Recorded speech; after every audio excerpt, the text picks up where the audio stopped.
continue? You're done with your part? Sorry, I yes, can the floor just is see your yours. lips. The floor is yours. Okay, Yes, the floor is thank yours. You you. can go ahead. Thank you so much. I am aboard. I'm grateful to be here, but I learned something from our last meeting in the Employability Summit from Maribel. I said we are all humbled to have me tonight. But yeah, I'm happy to be here to discuss, to learn, to have this conversation about how to stand out in this market that is so full of people who are looking for employment, and we are all at any stage. And to the younger professionals, I would like to give a word to everybody, including some of us who have some more than so many years of experience, 15, 20 years. We all at some point find ourselves struggling to find other, getting ourselves trying to look for our spaces in the employment world. And this topic specifically about employability and how to start out, it's not very unique to any one of us, but the question I always ask myself is why we need to keep on repeating it, especially in today's date. I'm sure most of you have been able to to listen or to research or to seek some wisdom on how to get employable, how to get employment, and it is never enough, I would say. The topic or the knowledge that we gain every other day is never enough. So even hata as hiyo we are, sisi yenyewe haitoshi ile pesa, mtapata yenye itakuja.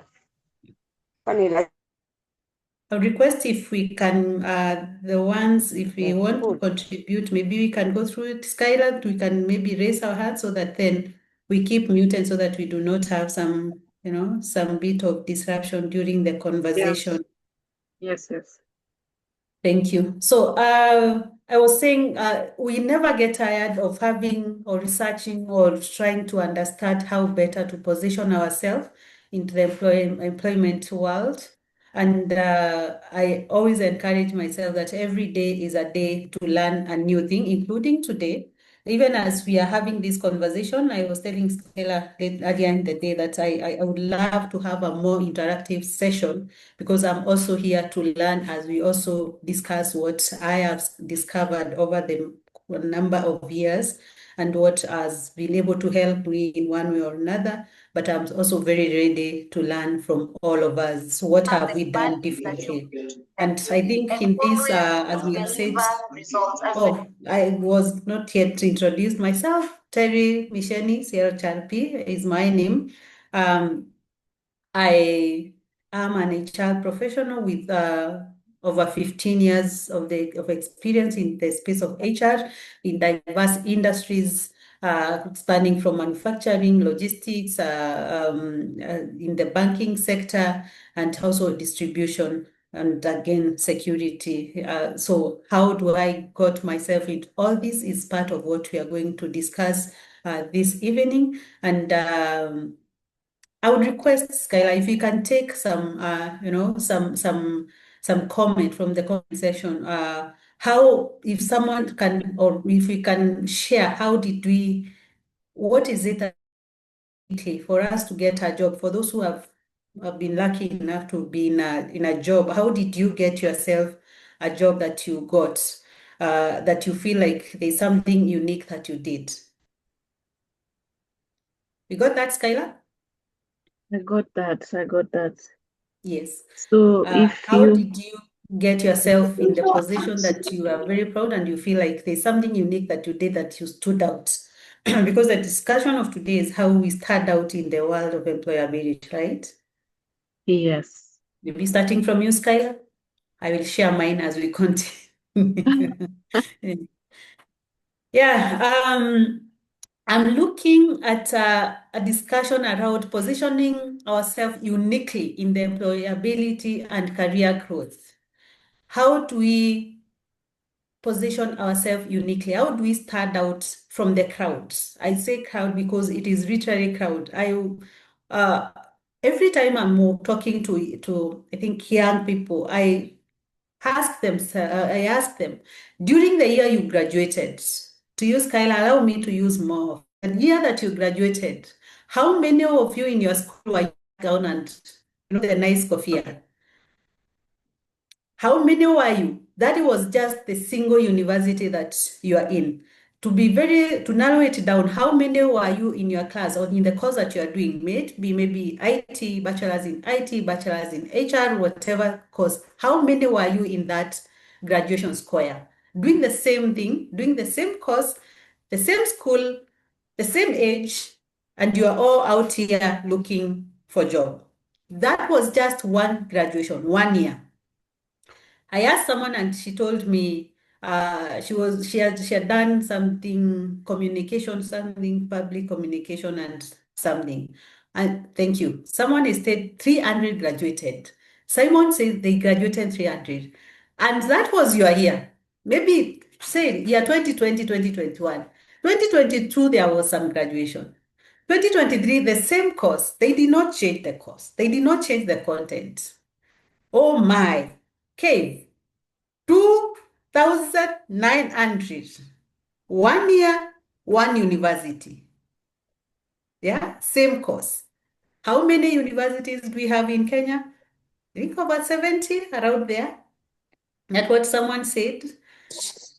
Hey, my 200, Skylar.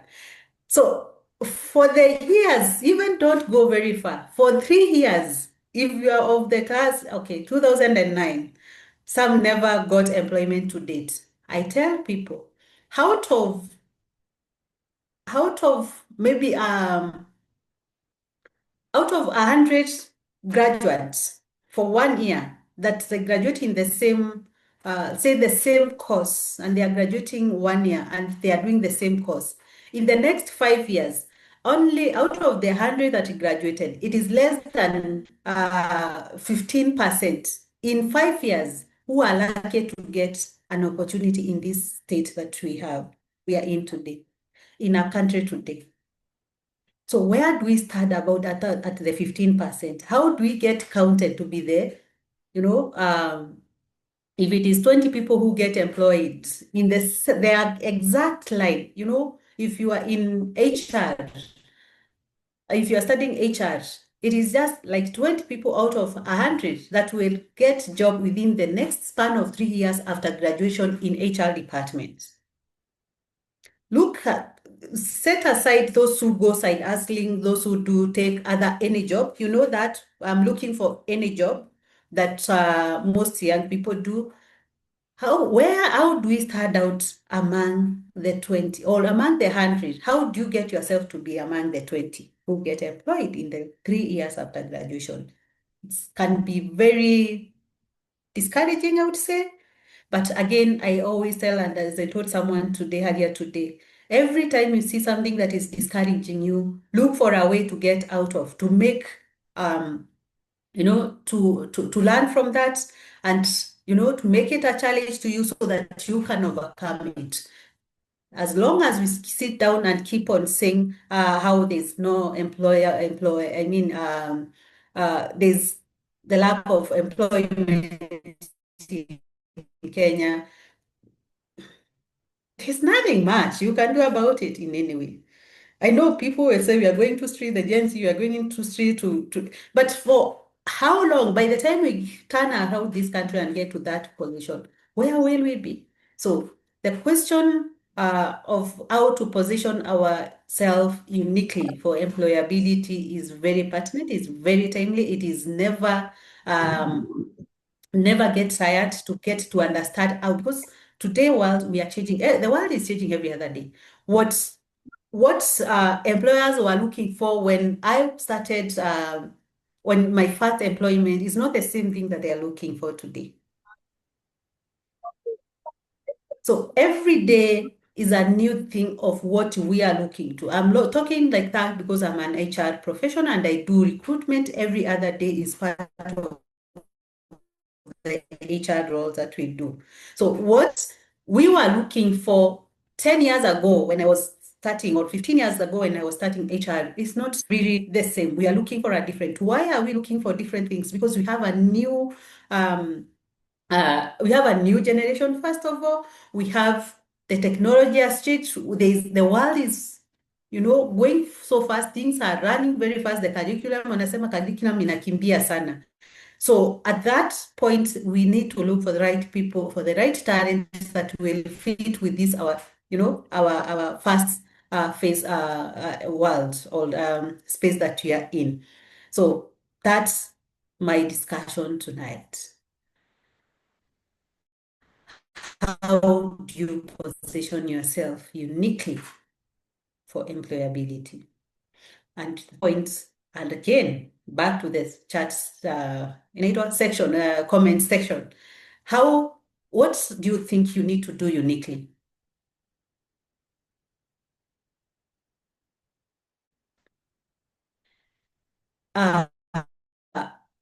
From where you are sitting, what have you done to be among the 20 that we talked about? And if you've been, in employment, every other day, including me, every day, maybe I'm looking for a better opportunity. How do we compete in this market? So how do you stand out?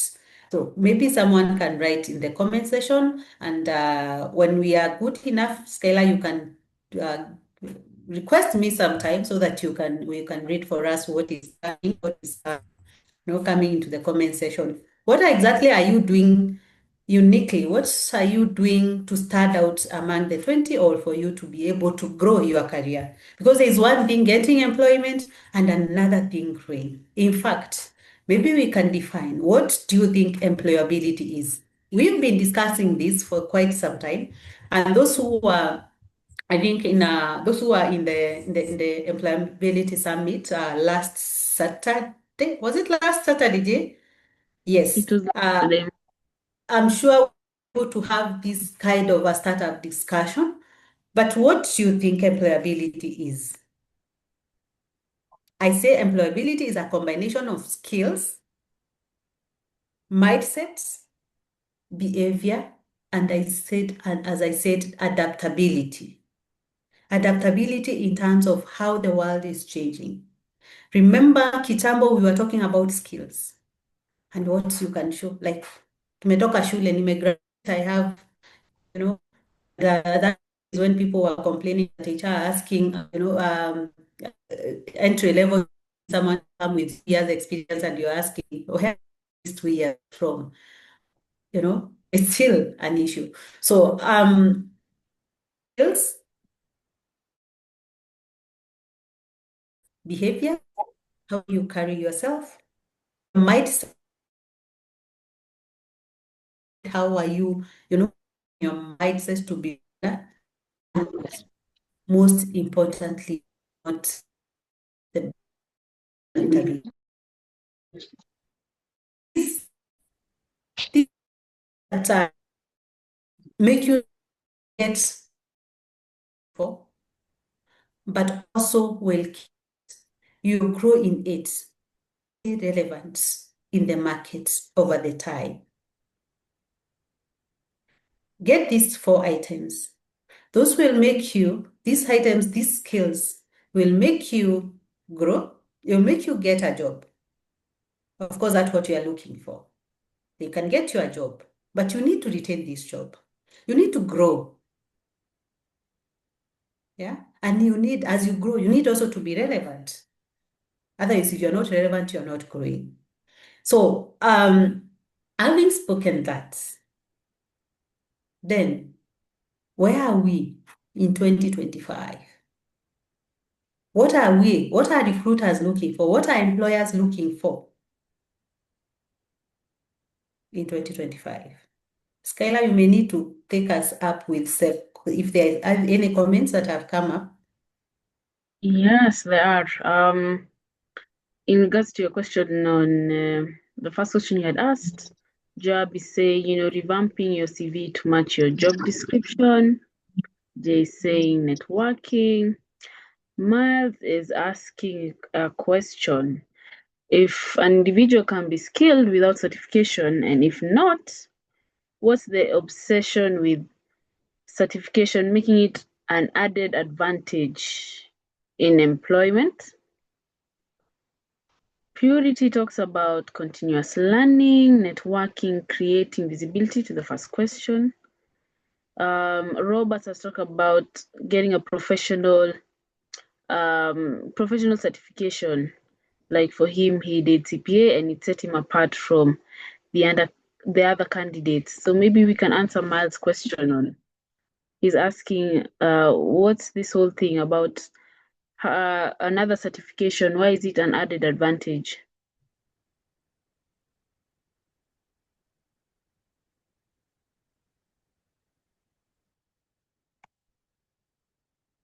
Sorry, you have That's all, muted. Skylar?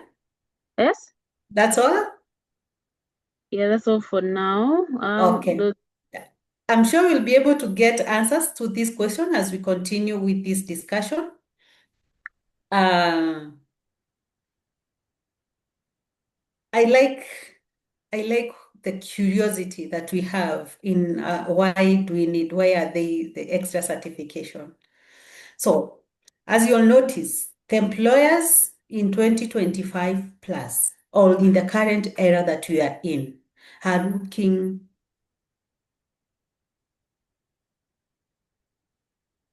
I'm trying to look for the right words. Not just qualifications that you say, like, I am an HR professional, I've done my bachelor's, I've done my master's in this. They are looking beyond that. And when we realize what they are looking for, is when you're able to understand why do we need this extra certification. In today's competitive world, we are not, it requires more than just the karatasi or the qualification that we literally look for, but it's about being visible, being strategic, and standing out. As again, remember our first discussion, as we started off, is how do you stand out? So you have to be strategic, you have to be visible on top of your qualification so that then you can stand out. I've had people, but I've seen now, Skylar, you've read, there's the typical bit of this, which is very, very critical to get you the job. And well done CV, cover letters, and this is what Jane CV does best. I can see some of you are also, putting up some testament of how they got a job.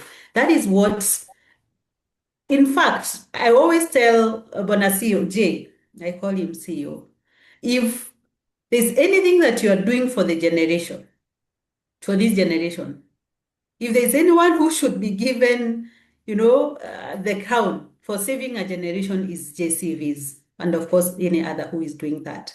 Because a CV, a well-crafted CV, and a cover letter gets you to the meeting room, to the interview room. But still, how do you present yourself? The interview coaching, mastering your interview and communication skills, all those things that are done. Those are the basics. Those are the things that you just need even before, go portraying the other bits. Those are the first things that you need to work on. And those are the ones that I call the basics. Now,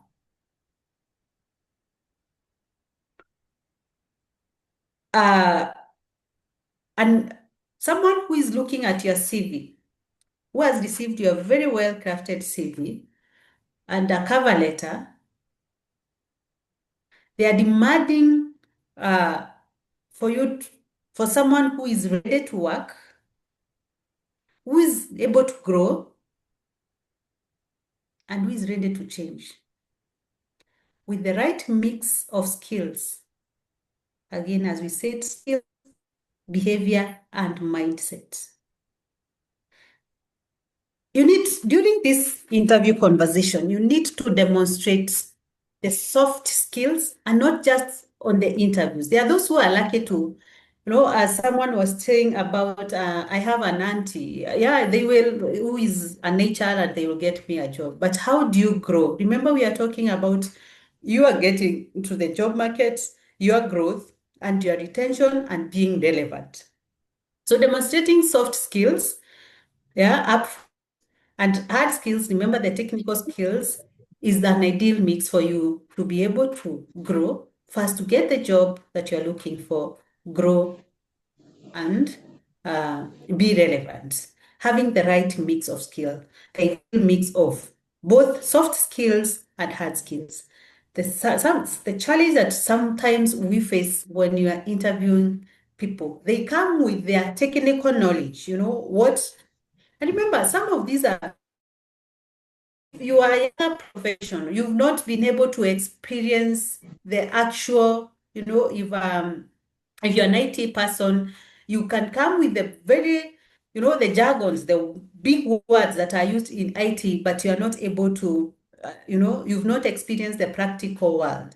So your soft skills will, on top of what the big words or what, the technical skills that you have, which is more at that particular point, more theoretical than practical. Your soft skills will be very key, will be very relevant for you to win and to demonstrate or to express, to show someone that you are able to even do the practical bit, and you're able to interact with the society, to interact with the workforce, the team that you are going to work, that you're able to learn, that you're able to grow, that you're able to, to be able to be guided, to be mentored into the person that you want to be.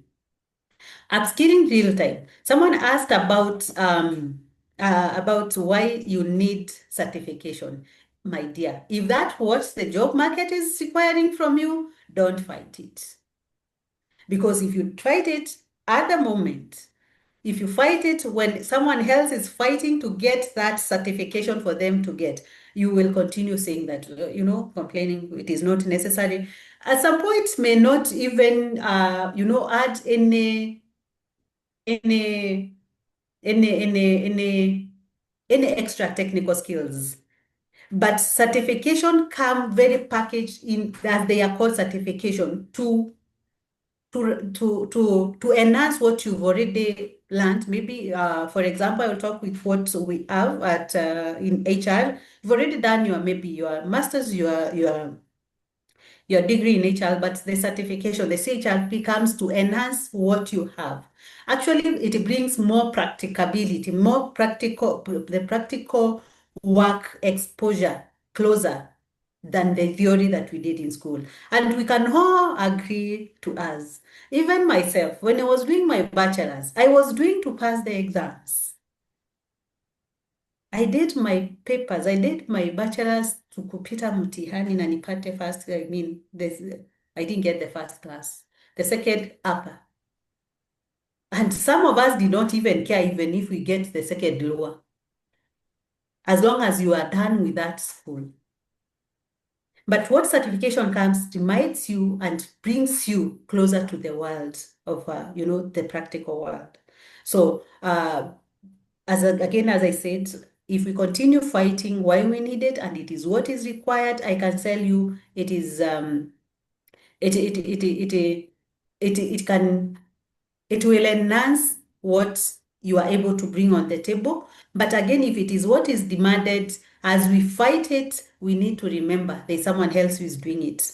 And those are the people that we are saying. That is one way that we'll discover later on that they are actually trying to be unique, to start out when everybody is doing what we feel it is not right at the moment, especially if we are talking to the younger, to professionals who are getting into the profession or very young into the profession, you need to keep up with time. If that is what is required, there are those who will do it and they will start out better than you are. We've talked about building personal branding. This has been spoken over and over again, and I've seen someone in the comment section has also mentioned it. Why do we even need personal branding? People remember you. people are able to associate you with something, yeah, which comes also with networking and professionalism, being visible. Remember, we talked about being visible, showcasing who you are, let people know who is Terry, what does Terry do. So positioning is how you make yourself. When you're talking about positioning and why does it even matter anyway, is how you make yourself stand out strategically and authentically. It is not just what you say about yourself or you know what you will very quickly say about yourself, but what others remember about you. That is what we talk about positioning. When we sit in that interview room, after all the questions that have been asked to many candidates, by the panelists, what is it that the panel, and I'm talking this from a point of a recruiter, when we sit back, when you are left and we close that boardroom or that door in the interview room, what is it that we can figure out and remember you about among many candidates that came with the same years of experience that you have, or the same degree that you have, the same role that you are recruiting, you read the same JD that I shared. What is it as a recruiter? Will I remember, by the way, candidate 2 was able to show this. So people do not just remember what they say, what you say about yourself, but also, I mean, it's not just what you say about yourself, but what someone can remember about you. That is purely what positioning is.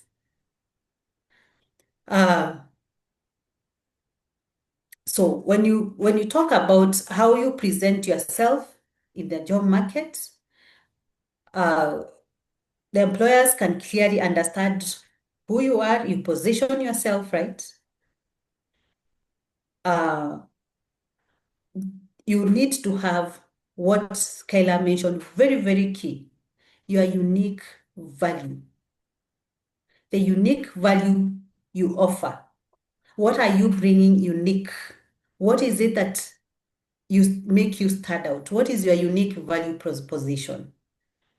Why are you even the right candidate for the specific role or the team? Or why, among the many people in one department, what makes you stand out to be promoted? Maybe for a promotion, maybe for a growth. So discovering your uniqueness, your unique value proposition is very, very key. It is very, very key. And what is this unique value proposition? Maybe someone can quickly tell us in the comment section. What do you understand by the unique value proposition?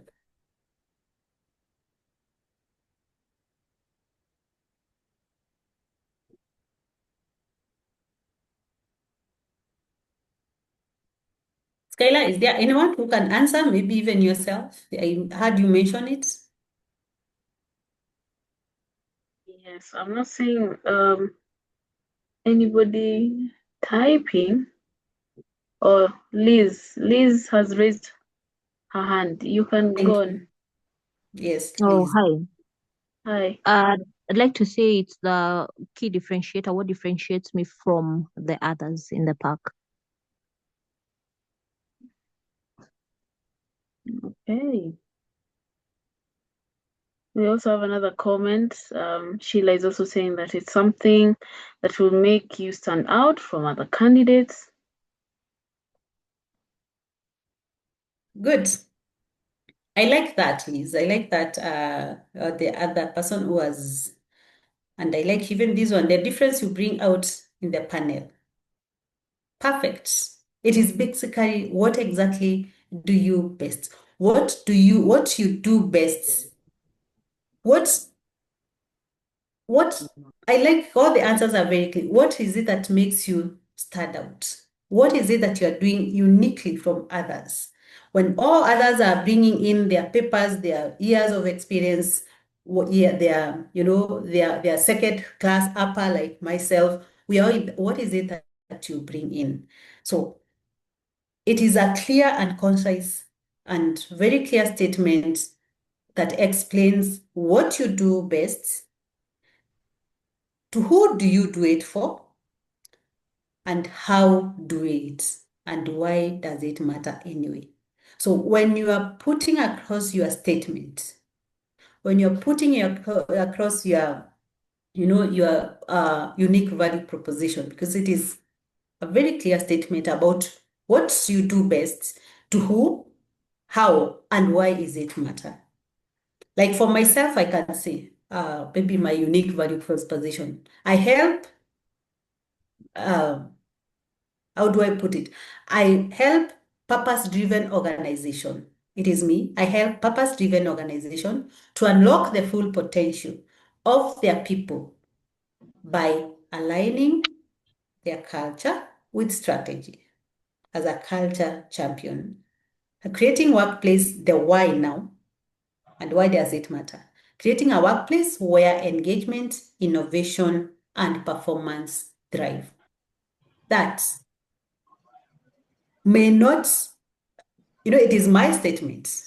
Someone can come with almost the same narrative, but my statement is my statement. That's why it is unique. And as we always say in psychology, we say every individual, even the twin, even the identical twin, every individual is unique in their own ways. So even if you are translating or you are putting a statement, you're all having the same, the same thing that you do, the same way you do it, to the same, how you put it across matters is very different. And that's why it is, it is called unique value proposition. But then how do you craft it? How do you craft your statement? How do you put together the words that will make you stand out? So first, you need to know your audience. To who are you speaking to? To who are you putting across your UVP? Yeah, analyze your target, analyze your audience, analyze what they are looking for, understand who they are.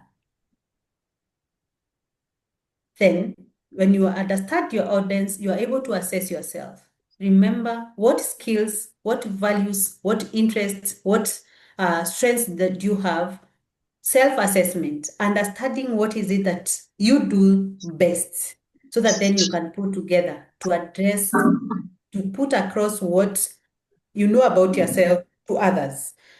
Finding your niche, finding, what problem can you solve? What are you looking for? What are the audience? Remember the audience in mind. What is it that they are looking from you? What is it that they are looking to solve from you? What is the solution they are looking for? So that then you can, from your values, from what you know yourself, from your interests, from your skills, you are able to introduce yourself in the sense that you are solving their problem through your unique value proposition.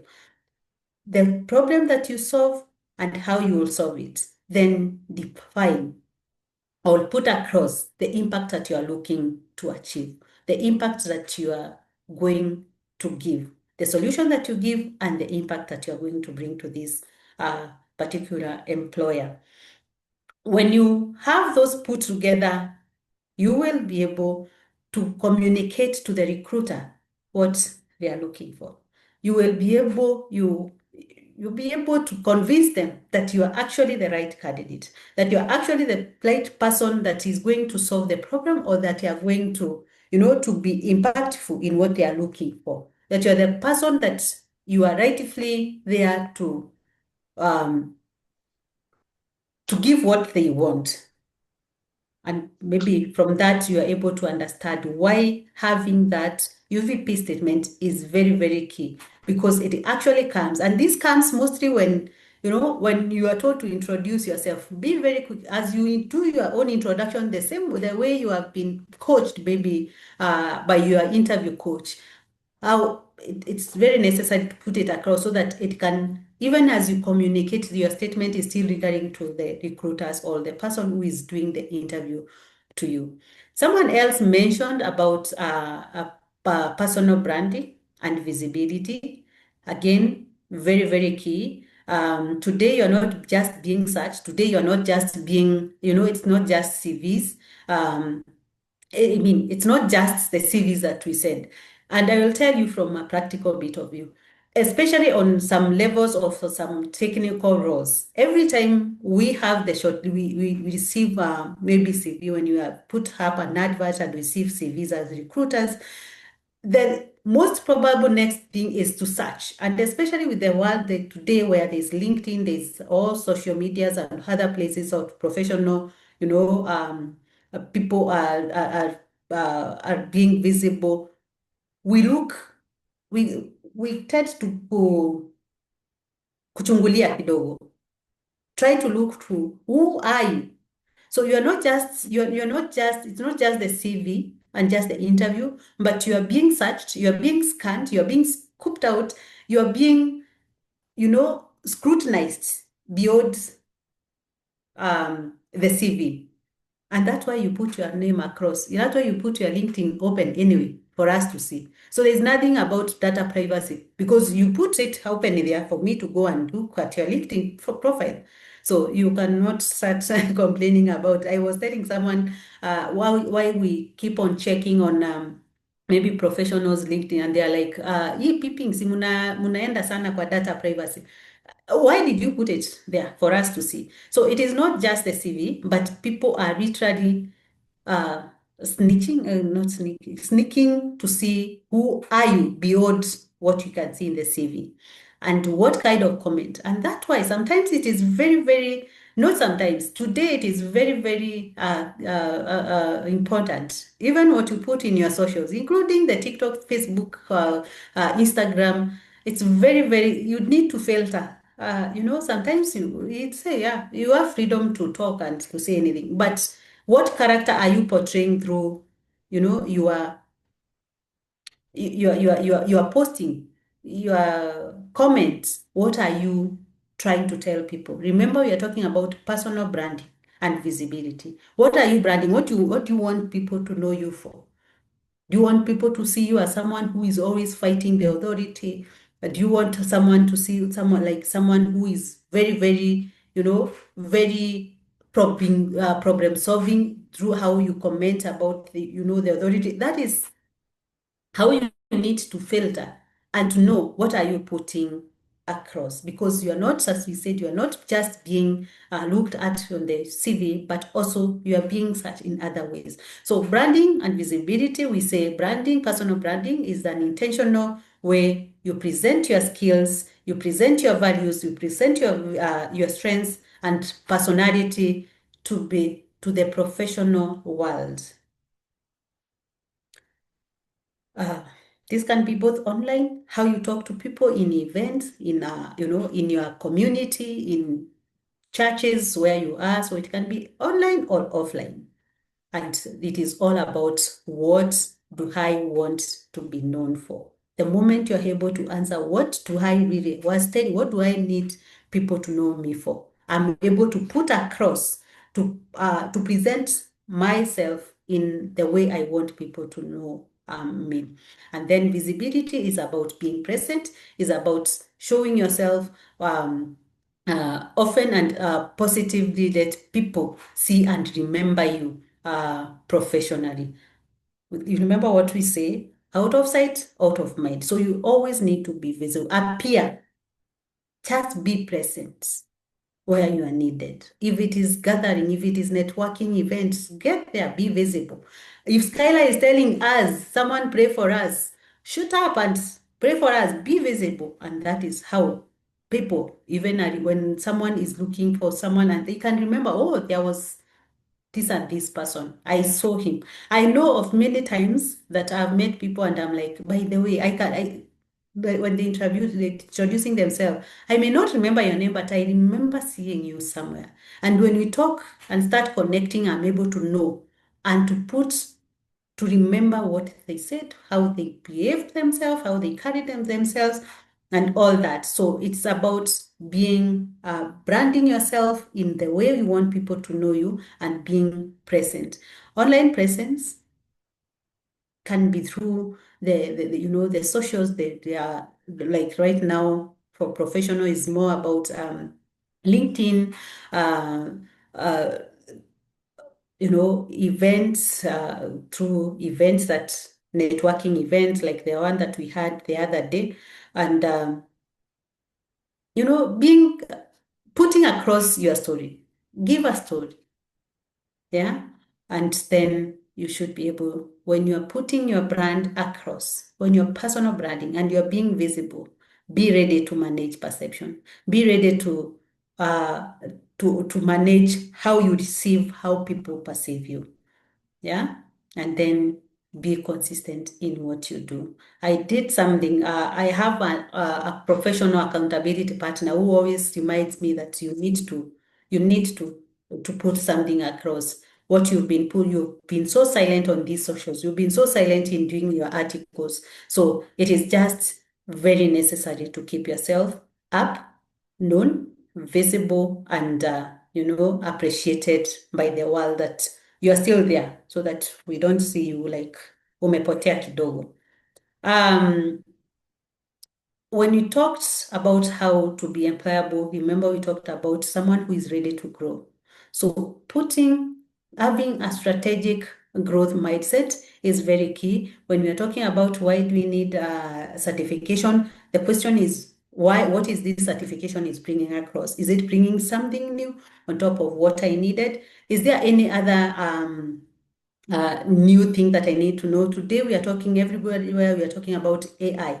Are we even, for those who are not in the, like, there was a discussion in the Employability Summit, those who are not in IT and to understand the language of IT, are you able to keep yourself with what is the world is requesting for? Are you able to keep your mind growing and developing and having new thing and, entertaining or welcoming new knowledge for you to be able to grow? So keep building your knowledge, keep building your skill set, be adaptable, because through keeping yourself updated with what is happening, you're able to adapt to the new world, new things that the world is calling for. So at this point, I would want to take two seats, then I come back. Meanwhile, maybe we can be chatting through the chat box. What are we doing differently so far?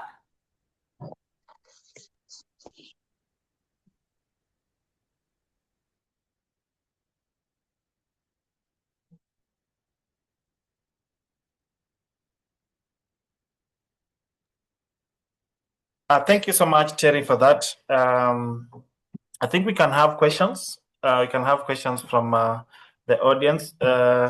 Christine, do you have a question? I can see you've unmuted. You have a question?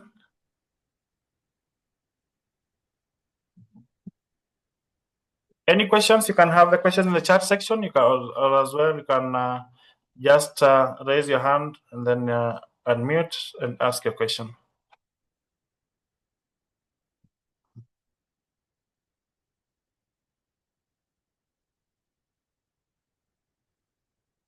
Terry, we have a question on how do you express your unique value during an interview?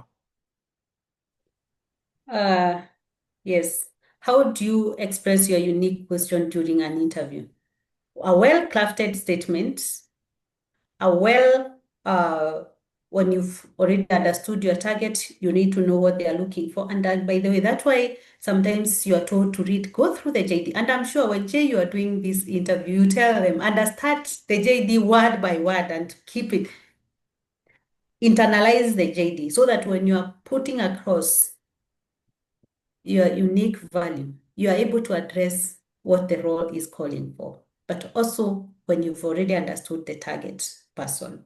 So a well-crafted statement, as I have said during the introduction stage, when you're doing yourself, let it come out very strongly, that if they did not even hear your name well, they are able to know what is it that you are bringing, what is it that you are bringing that is so unique, that will solve their problem and the impact that they have. So it is all by crafting a very well articulated statement that you are able to put across during the interview. And when you know what they are looking for and you know your unique value proposition, every time you're answering your question during the interview, you are able to refer to your statements, so that then you're already communicating in every answer that you're doing, you're giving to them the solution or the solution that you're going to solve in any question that they are asking. Thank you, Terry, for that. I can see Kingsnet.com Limited says that certification as a mentor and a business coach has done wonders in his professional journey. Congratulations for that. Any other question as we wind up? As we check questions, maybe I would like to do a quick maybe wrap up of what we've been talking today, Jay. Yes. About being unique. It's the same discussion. And I like insisting this because I like seeing someone start out when I'm doing an interview. And I also like starting out. Oh my, I like being unique. And you know this, Jay. Even amidst so many people, I want to do something, of course, something positive that will make me be noticed, if not starting out. So being unique in the job market does not, as we said, it does not mean you radically, you are just different. It is being very strategically distinct in a way that makes you memorable and hireable. Then the next way of being unique is knowing, your that unique strength. They call it zone of genius. I think that is how they call it. So find 2 to 3 or even 4 strengths that not everyone has. What is your edge? What exactly do I have? Amidst all the HR professionals who have been even 20 years, can I look for maybe an innate strength or some learned strength that is not common to everyone, so that you can identify your edge? Then do not just show. Nobody, we are not there to look at you and see things. Tell, speak out.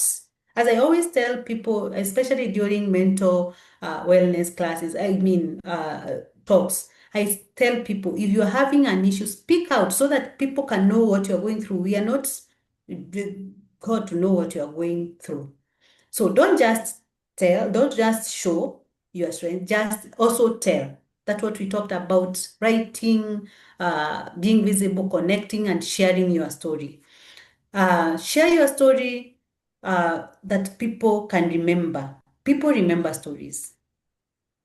People remember stories. By the way, if there's something, even that's why we are during our younger days, for those who are of my old age, we used to sit round at our grandma's fireplace, and we used to be told stories, stories, of course, I think they are fictional stories, or I don't know how they call them, but people remember stories. I remember those stories up to date. People remember stories. So give your story that people can remember, and own your career journey, even the changes that you've been having. I tell people when introducing myself, even today in the interview, I did finance long time ago, but even today I still mention. But because why do I mention that I did some bit of accounting and finance? It's because not every other HR professional has that. So that can be my unique skill that I have, and I need to show off. So I mean to show it, so that then it might make me stand out from many. So just pick your story, own your career journey, your changes during the career, and even why you changed, and tell us, let people know why you are in the career you are in, why you change. But quickly, on top of all that, how do you mix your passion and career? I was talking to someone yesterday morning who is the lady that I mentioned about having done some communication, and she graduated back in, I think, and I thought she would be in this meeting today to share her story, but time is not with us. She did that communication course, and she has been out of the employment for the last 2 years. And at some point, she mentioned to me that she's actually a farmer, and she's a Gen Z. See, she's actually 23 years old, and she's a farmer. So what is it that she's doing? How do you mix your passion and your career? Because that can be very, very important when you want to grow. Because people are always finishing school and looking for how to, how to get to that seat. I did IT and nitaenda kufanya IT. But how do you integrate your passion? And there are those who actually, I don't know, I can't remember who you're talking to, that we are saying out of, there's a percentage of 50% of those who did the careers that they did not, it's not their passion.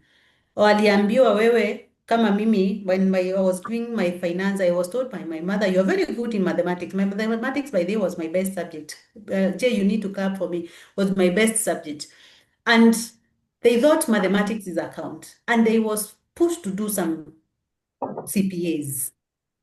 And when I did those PCPA, I actually spent a whole 5 years doing accounting and finance until my passion in people came in. But then how do I integrate that skill that I had, that imposed, I would say imposed, that first skill that I have with my passion in HR? So I think the next kind of discussion that we may be having in the future is how to integrate your passion with your career, and then most discussed item, how to monetize your passion, because your passion can be your career. You just need to know how do you mix it with the career. If your passion is not in your career, how do you mix it? How do you intersect it in your career? How do you bring it to complement your career, or there vice versa? How your career complement your passion, or how your passion, and this will bring it, even will give you more innovation skill, more. You'll invent so many employable sources, because you don't need to be in a white collar. You don't need to be in a suit and a tie for you to say you're employed. So you just need to think outside the box, think beyond. And we are very lucky as a generation of younger people, where we have a lot of, we are very innovative in terms of mindset. We people are seeing things differently. There's a lot of so many resources that is helping us to think outside the box. So I would request at some point, Jay, you can plan so that we can discuss about passion and career and how to mix it, how to integrate it, and how to monetize it. Thank you. Back to you, Jay. Thank you so much, Terry, for that answer. Maybe we take the last two questions from what I can see here. When asked about what isn't in your CV, is it the right time to bring your unique value proposition? What is it in your CV? What is not in your CV? Perfect. What is not in your CV? They are actually not looking to tell you to tell them how your grandmother has so many chicken and chicks that hatched last night. It is what is not readable. And by the time someone is asking that, they are looking for some specific answer, some specific strength that they are seeing in you, but it is not coming out either throughout your conversation or in your CV. So that would be an ideal point to enhance your value proposition, your unique value proposition, which you mentioned during, I think, your introduction. And if you had not, then that would be the right point to say it and to enhance it and to build it until they see what it is not in the CV. Again, we said the CVs are good. In fact, when you take your CV to Jay. And I'm saying this because Jay has actually revamped my CV with my 14 years of experience, and it did me wonders. So it's not just for beginners. The CV revamping, the CV alignment is not just for beginners. So it might, even with all that revamping, it might not carry everything.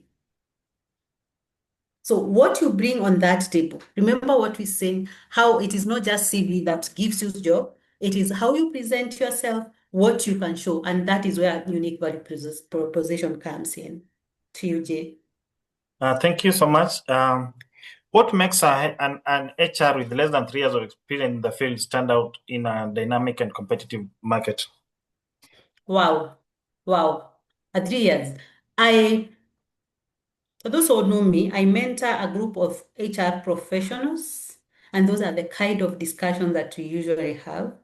How, as an HR, I'm very specific on HR, how an HR with 3 years of experience stand out. There's a lot that you can do to stand out. I'm seeing with some levels of confidence that even every organization, there are so many functions of an HR, but it is not all organization, and most organizations do not go head to head the roles of, the functions of an HR. There are those who are very heavy on trainings. There are those who are very heavy on employee relations, especially those who are in the fast-paced industries like manufacturing. They are very keen on employee relations. There are those who are in employee engagement. What I can say is when you get into that space and everybody else is doing employee relations, how do you bring in the aspect of training or aspect of employee motivation to reduce maybe disciplinaries, what is it that you can bring that is not, not everybody else is doing it? If you are getting into an organization as a standalone, because I've seen, in fact, I'm so happy for a lady, I'm sure, I don't know if she's in this call, Anita Beryl, a lady that is starting out and made, with 2 years experience, she was able to hold a role, to keep up a role for 2 years, a role that I held with my 15 years of experience. I'm so proud of her. But how did she start out until the organization that I left for her did not even think about, hiring another person, is carrying out what she learned and bringing in other aspects that was not the ones that I was carrying. So I would always tell people, try to look for that uniqueness. Try to do your work best, first of all. Have the right attitude. And these two HRs who are in this call, the right attitude. As an HR, you're also an employee, remember. But the organization is looking for that particular department for the growth of people, for the productivity, for the performance. But then know where to draw the line. When you start there and start going, like what someone said, that like a headless chicken, going to look for people who are late. That is not what HR were. We are not prefect. We are not office prefects. So don't allow some levels of, things that do not add value to the organization crowd you. Look for, understand business. If you have 3 years of experience, you should be able to understand the business and be a business partner. Advise on the business line. There's something that HR people, when I start talking about HR, Jay, I can talk a lot about HR. But there's something HR people miss. When you are called human resource professionals, we cannot put aside the business. You cannot only be people, your eyes are all on people and close your eyes on the business. People are there to support business as business is there to support people. So you need to know the balance. As you provide solutions for people, provide solutions for business. So that's how I would answer. Someone in 3 years, make sure that you understand, you internalize business, and then you are able, the organization that you're in, understand what the business needs for you to be able to give people solutions. To you, Jay. Thank you so much, Terry. Someone asks that I've been applying for a job as a HR manager, but all I get is regrets. What do I need to do to get the job, because I need to upgrade my career? I have all that is required for the position, including certification. Kindly advise. And I think when he talks about regrets, it's getting regrets in the application, not getting to the interview stage. Is getting regrets in the application. Yeah. Umeona Jay? Who is this? Have you visited JCVs? Your CV is right. You may need to revisit Jay. Align your CV first. And this is, I cannot say this enough. And I'm not saying this because it is Jay we are talking about. I'm saying it because even as I recruit people, Jay, I've come across CVs that I can tell these zimetoka kwa Jay CV. To be very honest. And I've asked like 3 people and they're like, yes. And those are the people, by the time I'm noticing that CV, I'm not just noticing the wordings. I'm noticing a well-crafted CV that is communicating to me what I want to hear as a recruiter. So this, I can't remember the name you've mentioned, It's but kindly, Samuel.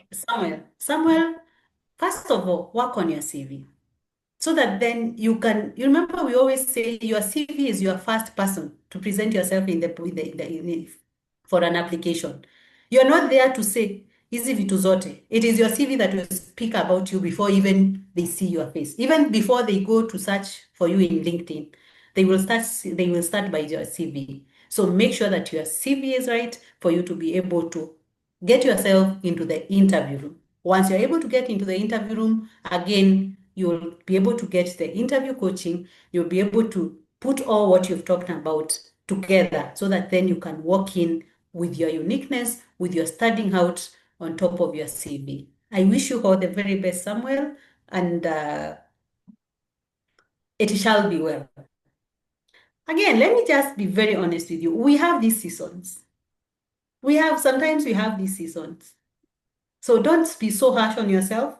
Don't screw yourself up. Just know that it might be a season. Your day, your role will be coming. In fact, when I'm encouraging people, because that is what I do for most of the time, is even when you've done all that, umepatia JCV, amekutengenezea, umefanyiwa interview coaching, you presented yourself a wow person, and still doesn't. I always say, it was not just for you. It was not just yet time. Seasons are there somewhere. You will overcome. When that day comes, you look back and say, there's a reason why they did not get that job. So don't be so harsh on yourself. A day will come, the season will be over. I always say, those who know me, that the light comes after, dawn comes after a very, very dark night. So it might be your darkest night, but morning is coming. But then do what you need for you to be able to see the morning. All the best, Samuel. So how do I stand out as a nurse, considering that the job market is so flooded and the economy is tight to an extent that even doing that extra course is a challenge? As a nurse, unique value proposition. I will still say about this, and all these things that I think we've talked about applies across all careers. It's not just for HR, it's not just for accountants, it's not even for a nurse. You need to show. And at least I think for roles like nursing that talks about patient care, roles like HR that deals with people, there's that bit that people want to know that you really care. You really care for the people. As finance will go, saying how they are able to protect the finances and the cost of the organization as people oriented careers. You need to show you care. And caring, you cannot show care when you have self-pity for yourself. You have to be strong for you to be able to care. So how you start out, again, all the things that we've talked about, position yourself, networking, seeking referrals, positioning yourself, unique value proposition, CV and interview, you will be able to get there. Thank you so much, Terry, for that. If you get an opportunity to Campus, should you lie?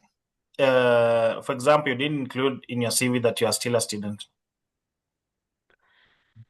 Wow. Never lie. You know that, Jay. I am very authentic person. In fact, Mimi, if I realize that you lied to me even on your years of work what values drive you as a person? Who are you a person? Are you a liar? If you can lie to me that you have graduated and you've not, at that point, if I employ you, you will need to go for graduation. Now will you start explaining to me that you're going for graduation? Anyway, never lie. I honestly against any kind of lying in your CV, lying in your interview. Let them take you for who you are, let them drop you for who you are. And your position, someone will see you for who you are and will accept you for who you are. That is a fact. Sometimes it becomes so difficult, especially when for job seekers, when you tell someone, just be you, they will take you or drop you for who you are. The right person will take you for. So never lie. If for whatever reason, never lie, because the truth will come out at some point. And when it comes out, it is more detrimental than not even. And someone who is looking for you, if you've shown yourself the kind of person you are and they're interested with you. I have recruited people who are yet to graduate for roles that require someone who graduated 2 years ago. What can you show? And do you have the letter of completion? Just give it out. Let them know you've not graduated, but maybe you have done with your coursework, you're waiting for thesis or project for those. Let them know which step you are. At the end of the day, remember we talked about it is not just the qualification, it's not just the paper that gives you a job. It's all other that is surrounding it. So if you have all the others and it's just that one paper, someone who is ready will give you a job. I wish you all the very best. Thank you so much. And as you've said that we just need to have at least 60% of the requirements. If you meet 60% of the requirements, you can go ahead and apply for that position. So from the questions I can see, most of us have a problem with applying and not getting feedback, which is this. Dennis here has the same issue as what Samuel had, and I think it's a question about, especially for me, I believe that the job search journey is divided into parts. So the number one thing you need to do, you need to have apply for a job, get an interview. That your CV is okay. You go for an interview, you're not getting past the interview. You have issues with interview skills, so you need to work on that, and then maybe seek some help, maybe from a coach and so on. So Linda says that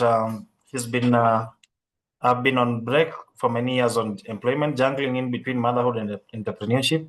How can I start afresh? I'm currently doing CPA, and I have an undergrad in commerce finance option. How can she start afresh?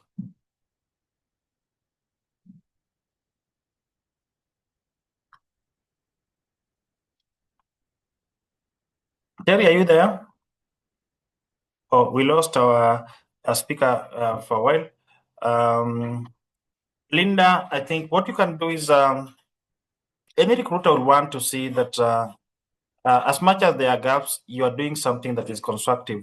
So you need to, sometimes accounting is a very technical area. Accounting and finance is very technical when it comes to skills. So you need to be able even to go for volunteership.